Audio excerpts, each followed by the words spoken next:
And we're back. This is Elliot Serrano and Jose Melendez coming to you from Dreamland Comics in Schaumburg, Illinois. Thank you for joining us here yet again on CCW TV, the Comic Culture Warrior video channel. And if you're wondering, hey, what the fuck? Those guys are wearing different clothes than they were in the previous video. And the other video was supposed to be continued, but it never was. It never was. The previous video, the conclusion of Last Rant, had to do with comics pricing, information, and conversation that became terribly dated by the time I got around to editing it and actually said, screw it, why bother posting it? Because everything that we talked about in that video, we ultimately ended up talking about on the blog. But we have put it into the vault because... it's in the vault. It will come up maybe someday. Maybe sometime. Like on the DVD, the Blu-ray. Oh, yeah, the Blu-ray. The collection.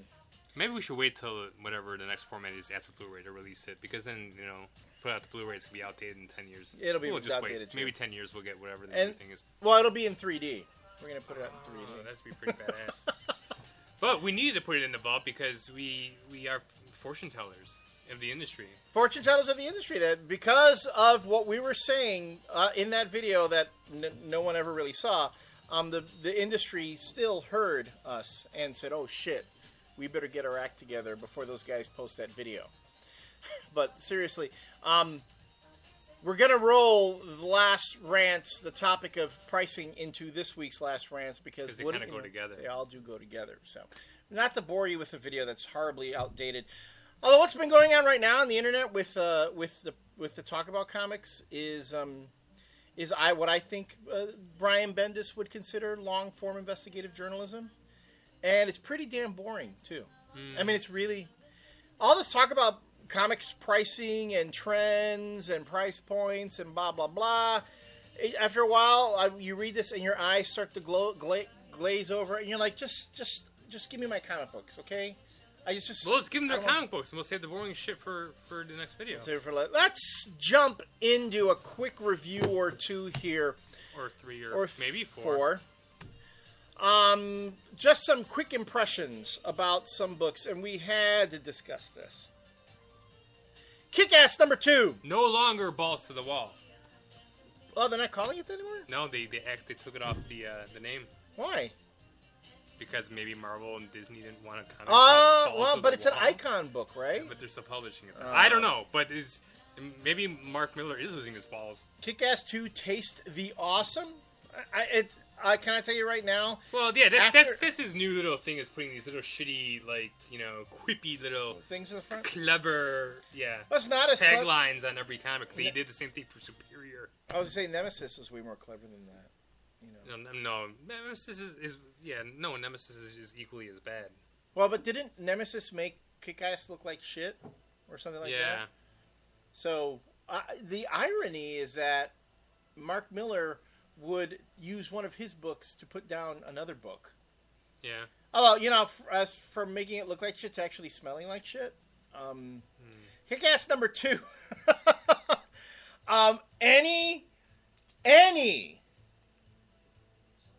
semblance of originality that was in Kick-Ass 1. Which there wasn't any. There really wasn't. But I mean, for all you fanboys out there who love Kick-Ass, and it's so funny too, that in one of our videos, I got a recent post on one of our Kick-Ass reviews where we were saying, that thing's still getting fucking... I know.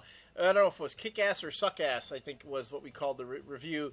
And someone just posted, "You suck!" Which is the mentality of 95% of the people who read Kick-Ass. Who read Kick-Ass. There you go. So you see, there is the lowest common denominator. Kick-Ass 2... See, all you smart Kick-Ass fans should get together with the idiots and set try them to straight. educate them. Yeah. Educate them. Try to come up with a nice, articulate argument as to why Kick-Ass is new and original and a really great form of entertainment. Because I'm going to tell you right now, I can look at one thing about Kick-Ass. One thing. Maybe two. But one thing about Kick-Ass that makes it salvageable, the $2.99 price tag. Mm-hmm. That's about it. The $2.99. You're still paying too much for it, though.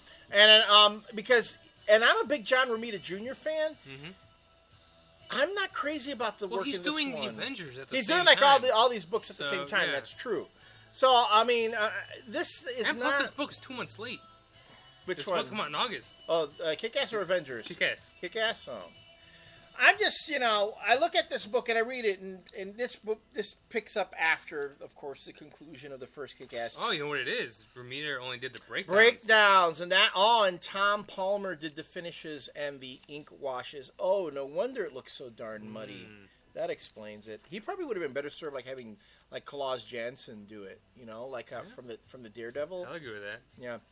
Because all due respect to Tom Palmer, he does finish the breakdowns, but still, I've never been the biggest fan of his work because he's just too. All right, come on, let's go.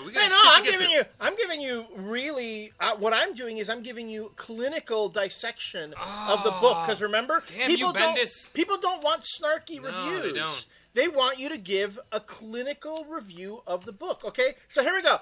We've given you plenty of snarky reviews about Kick-Ass. We're going to give you a clinical one right now. Tell us which one you prefer. So anyway, this book picks up after the end of the first Kick-Ass, where we find... But it's actually a flash forward at the very beginning of this, and then it flashes back to what happened right after Kick-Ass, the movie. Right. And there's actually plenty of... it's you leave with a flash forward, and then you get back into the present, and then it even flashes forward even more, but then Kick-Ass is like, whoa, I'm getting way ahead of myself. Yeah. Which, is just a totally boring storytelling technique, which has been used to death. Yeah, the juxtaposition of time and space to advance the theme really has been somewhat overused in the medium. I completely agree with you, Elliot. And then there, of course, then the vulgarity here, which I found to be somewhat gratuitous. Like thinking that Aunt May in the first Spider-Man movie was doable, or she's hot. Yeah. Just because she was wearing that hospital gown. And yeah. So totally I found pedestrian and gratuitous. Yeah. And then finally, when we get to the execution of the artwork itself, the breakdowns by John Romita Jr. somewhat suffer from the finishes done by Tom Palmer, because Palmer's work tends to overpower Romita's sparse pencils. You can see, though, if you look in the back of the book, that there are samples of Romita's work, and you can compare. If you ask me, I do feel... And maybe even contrast. And contrast. Possibly not really the most exemplary work on Romita's part. So, basically what you're saying is that this book is fucking boring as hell. It is so completely unnecessary. It's it doesn't even have, not that Kick-Ass had any charm whatsoever. It was just vulgarity for being vulgar. For vulgar's sake, For vulgar's sake.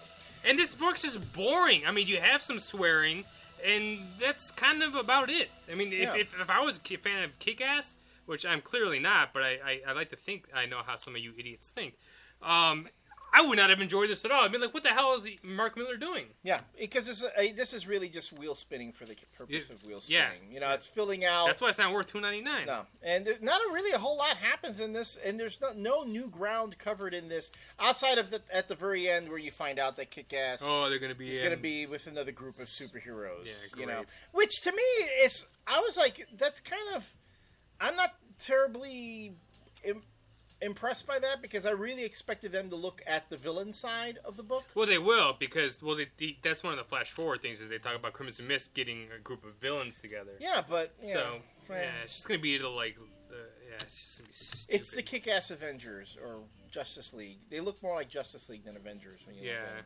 With Legion of Doom. It just was. If you spent your $2.99 on it and you enjoyed it, you know what? More power to you. But really, right now, really take that $2.99 and put it towards something in the indie books. Hell, read Scarlet. Really? Pay the extra $1 and actually get your money's worth of it. Because some I've read some comments on the blog that they will not read Scarlet. They'll read all of other Bendis' stuff, but they will not read Scarlet. I'm like, well, anyway. Another book that you wouldn't be... let's give you another quick impression. We talked about this a while back, and we were talking about how ridiculous it is that they're coming with yet another X-book, or a relaunch of an X-book. Uncanny X-Force, number 1. The sketch variant cover, that's still the same price, just cover price, but this is one I have in my hands. So. But written by Rick Remender. Yes. With artwork by, what was the artwork? Yeah, come on, tell me. I don't know. Well, why didn't you look at it before? Because It's Jerome Opeña. Oh, okay. Jerome Opeña does the artwork on this. Actually, is the one thing that attracted me. Yeah, Opeña did the artwork for the relaunch of Punisher when it came out, and then which Remender also wrote. And then he moved on to Moon Knight, and now he's re-teaming with Remender on Uncanny X-Force. So the one thing that got me about Uncanny X-Force is, again, I'm not. I've said this before. I'm not the biggest. No, and X-Force to me, person. like the last X-Force comic is such a piece of shit art on there. Like, you know, when I read a comic book, I kind of want to look at art in a comic book that resembles art that would be in a comic book, not something that was put through the fucking Photoshop ringer. And that's exactly what that last X-Force comic was. It was just painful. I didn't even read it. I was just so tired of it. I mean, I know Kyle Yost, you know, he writes everything. Well, because he does all the animated stuff, so they have. Yeah, the writing could have been great for all I know, but I couldn't get past the fucking terrible art. Exactly. So you read this, and Remender starts with a nice opening sequence with Deadpool. Mm-hmm. It's always fun to see Remender working with Deadpool, because Deadpool's got that great sense of humor and writes the character really well. And after that, the first few 6 pages or so, for me, the book goes off the rails. Mm-hmm. Because there's this transition to this other thing where you think it's part of the opening sequence, right, and you find out that it's not. And then you get into all this exposition with... It's the #1 issue, asshole. Warren and kind of need exposition for #1 issue. Unless they were going to put wiki padding in the back, then they wouldn't need all the exposition. No, you wouldn't need all the exposition if you put the wiki padding in the back. Oh, but wait, they did. This is a $3.99 issue, 24 pages of art, so you get 2 extra pages of art. But yes, there's a lot of wiki padding in the back. In this book, we have Wolverine, Phantom X, Psylocke, Warren Worthington, a.k.a. Archangel. Yeah. And yes, and Deadpool. And how Deadpool figures in, it comes out later. Mm-hmm. They're looking into this sort of hidden fortress thingy Deadpool's been sent to. Although Warren says at one point that he's had Deadpool looking for this thing for like a year. Mm-hmm. And I'm like, really? If he's been looking for that thing for a year, what the fuck? How has he been doing all this other stuff that goes on in the Deadpool books? Probably has OCD. Yeah, really. He's everywhere. So that's why it took him a year to find it. He's like, well, I gotta go do this, and I'm gonna go do this now and do this, and I'll get back to that later. There are 2 really good Deadpool jokes in there. 2 good Deadpool jokes in there. And one time where I'm sorry, but Opeña drops the ball on the storytelling. He drops the ball. Where was that? Right here, where you don't see what's going on. He should have reversed the perspective on that. And if you love people jumping out of windows and jumping off of cliffs and jumping off of ledges, yep, there's plenty of that. And it's one thing that I thought, oh, someone's jumping out of something again. Someone's jumping out of something. Look at it. He's flying down. He's like, oh my god. It's like 4 or 5 different occasions at least where you have people jumping out of windows, crashing through windows too. Not just like an open window, but crashing through. So everything's very dynamic, and everyone's got to be doing something. They just can't be sitting around talking. Right. So man. Well, as much as you hated it, I actually enjoyed this. Okay, first of all, I enjoyed this a hell of a lot more than I ever thought I would have. Yeah. Because it's a Remender book. Remender's a Remender book, and it was great. And it also helps that they only have 5 main characters, which is again, getting back to this, #1 problem with fucking Uncanny X-Men. Right. Too many people. You only put this, it's kind of like the new Astonishing X-Men, in a way. Yeah. You have 5 main characters, and you just keep it to them, hopefully, and be able to tell a straightforward story without, getting all convoluted and bullshit. Well, the thing that got me, because, I'm not going to say I hated the book, but at the same time, I wasn't crazy about it, because after that great setup, I'm thinking, oh, great. a book that I can pick up after not having a whole lot of exposure to X-Men, just having kind of like a general knowledge of them. You know, everyone knows Deadpool. It's a pretty straightforward Deadpool setup. And then, you know, you introduce Wolverine later in Phantom X, and I thought that was fine. But then when you got into the whole subplot with Warren Worthington and him struggling with his Archangel alter ego, whatever... Yeah. And then this whole thing about the person that they're after, and then you have the big reveal at the end. And by the way, I haven't read an X-Men book in years, and I figured out who they were talking about, like, probably by page 4. Oh, no, I knew who they were talking about, right? too. Like, I knew it it, was too. supposed to be a surprise? So, yeah, where's the big reveal at the end? I'm like, that's supposed to be the big surprise? I knew who they were talking about, too, but they kept, like, doing this whole, you know, teasing it, like, as if it's supposed to be a shock at the end, and I wasn't shocked. But here's the thing. I guess if you haven't read X-Men books in 2 years, it might be a shock. If you just started reading X-Men, like, oh my god, really? And if you haven't read X-Men books for, we're talking a while, you're probably better off. You're gonna be. I was a bit confused. I wasn't confused at all. I don't know. I mean, I don't read X-Men, but I was able to follow everything in there. Some people are slower than others. I'm pretty slow when it comes to X-Men. Then we have the Hack Slash Annual Murder Messiah. 2010 annual. That's what the year is that we're in. Yeah, so. Because now it's the first annual through Image. Now that Hack Slash is an Image property, Tim Seeley brings his property into the self-publishing realm of Image. Now, here's the thing, and I had the same issue with Hack Slash that I had with X-Force. Now, don't get me wrong. I like, just like I love Rick Remender's writing, I really like Tim's writing too. Tim really is. I really think he's probably a better writer than he is an artist, and he is a pretty good artist too. Very good artist. But here, he's going through this whole thing, setting up the new status quo for the Hack Slash in the Image version, and there were times when I got a little lost because he was doing this. Again, more jumping through time, more going back and forth, 14 years from now. And here's where, Tim, I'm just going to say this is where you got a little too clever, where he goes... Man, what an asshole you are. I know. Okay, opens Clearwater, Florida, 2 days ago, right? And then we see all this stuff that happens. And then you go 2 pages later, 14 years from now. I'm like... It's very hard unless you're someone who's very, if you're one of those folks who can really think very linear and keep track of hopping around a timeline. It was a little bit confusing. Well, so I talked about before how I haven't read the original series. I haven't gotten the chance to read the omnibuses, but I was reading My First Maniac, which is kind of like the year one of Casey Hack. But this seems to be taking place.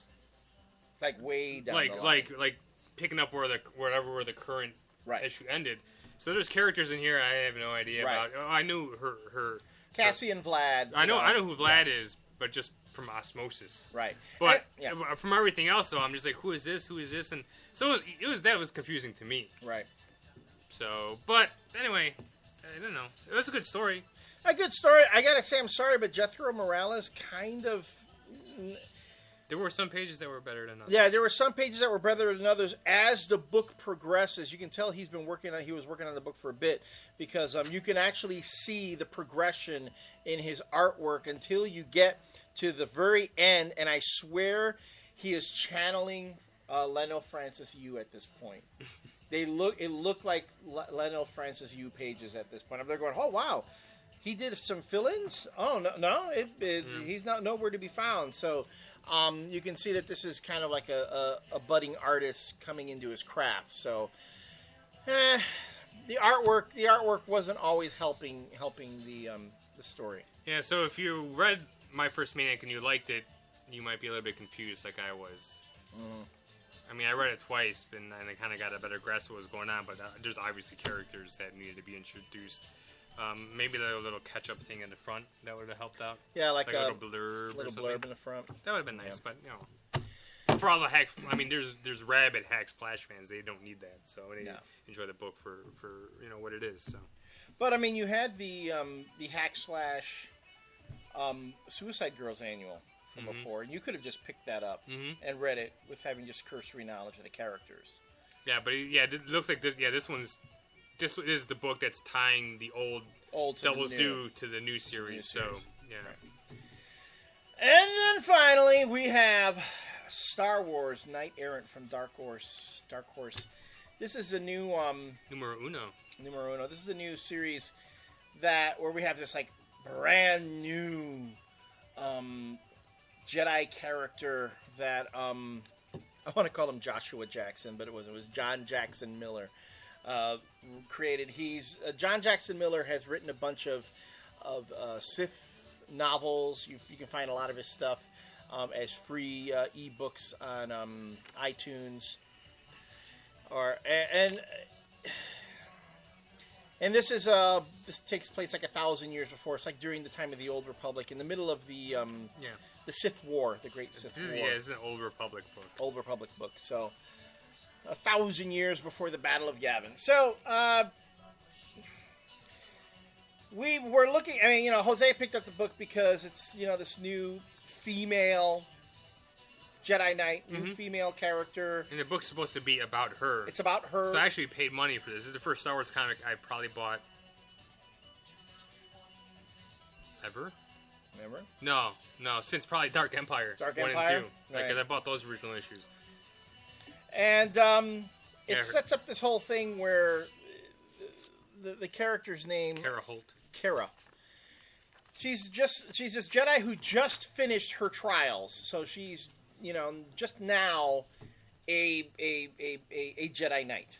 Not a master or anything, but it's her first mission. She just passed her trials, and she's sent to this distant planet that's like part of this whole, the ongoing war within Sith space. It's a mining colony. A mining colony where they have the stuff that goes into thermal detonators.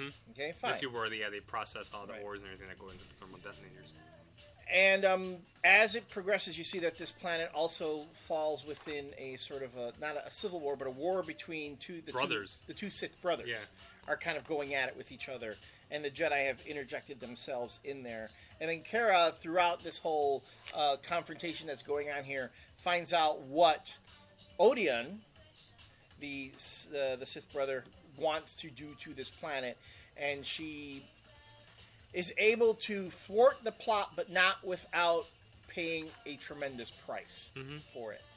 Although the plot itself, the tremendous price she has to pay, really not her fault. Right. It's kind of like the old, it came off as that the teacher comes across as somewhat arrogant and saying, hey, no, I know what's going on here. You need to mind your business. And that ends up all backfiring on everyone. So because of his snidiness or whatever, and the fact that he wouldn't listen to her at all because she's a rookie or she's new or whatever, she pretty much gets fucked. She's fucked big time because now she's the only Jedi Knight stranded in the middle of Sith space. Yeah. She's on a planet in the middle of Sith space. All these Jedi that went to this planet weren't even doing it with the approval of the Jedi Council. They did it on their own. They volunteered. So now this girl's like on her own. So it's kind of a pretty big challenge set for her. But I'm going to tell you right now, and I'm going to get crap for this.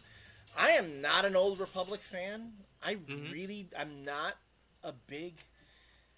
I don't care about the Jedi in the Old Republic. I really don't. The whole thing with Jedi... over time, it's just been played over and over and over again. I have no interest in the Knights of the Old Republic game that they're coming out with. I really wish I like more of what's going on. You want more of the prequels is what you want. See, and that's too much like Old Republic to me. That's like the end of the Old Republic. Because to me, the Jedi, I have yet to find someone who's really written the Jedi in a way that I can relate to them. I don't care for the Jedi as they are. As warrior monks, Jedi come across as there's one line in there where it's actually a funny line. I actually found it amusing where the Sith Lord goes, Jedi indifference pays off, It's true. They're so friggin' indifferent to things. But I do like that. The Kara whole character really does stand out because she's kind of a very brash, hot-headed. And hot-headed, but we've been through it before, yeah. but now the character's quickly out of change now because of the situation that she's in. So you're actually going to see some character development probably within the first 3 or 4 issues. We hope. We hope, but she has nobody keeping her in check now, so she can go completely down. Right, that's why I'm kind of interested to see what's going to happen. Yeah, I mean, like I said, I've never read anything from the Old Republic. I've only read the Dark Empire, like the sequels to the original movies or whatever. So I don't really have a problem with it. I mean, I was a little lost about the Sith brothers, but I mean, I usually picked it up. And see, that's the one of the things. I mean, it's like reading this book. You have to come in with prior knowledge of the universe. You can't pick up this book as a newbie. Let's say if all you'd ever seen was Star Wars or the prequels, you can't pick that up and go, "Oh, I get it." And that, to me, is one of the biggest problems I have with these kinds of books. Because they're so... And I'm sorry, the expanded universe right now gets so bogged down in all the window dressing. All the fancy names, all the planets, all the different characters, la la la la la. It's like, oh, God. It's the Star Wars books are like the friggin' X-Men books right now. So much continuity to keep track of. It's hard for noobs to get in and really get into it, so... Oh, well, I'm on board with this. We're divided on that one too.